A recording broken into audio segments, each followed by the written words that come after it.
So this is how you can delete a project in a Capcut on your iPad. Let's get started. If you are new on this channel, most definitely subscribe so you do not miss tutorials like this one.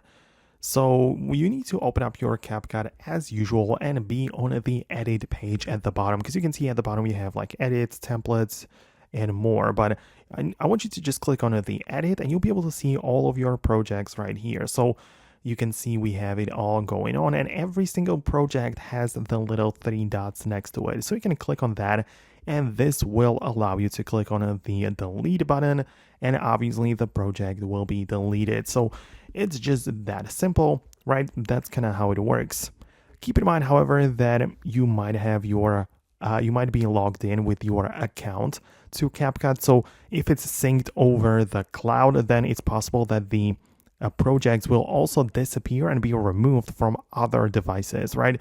Depends on how you have it set it up. If you're not using the account, if everything is stored locally, then you delete it, it only disappears from that particular iPad. But yeah, as I said, it might be also synced over the cloud. But that's it from me. Let me know in the comments below if you made it work. Most definitely stay tuned by subscribing, and therefore you will never miss anything important. And I'll talk to you later in the next tutorials.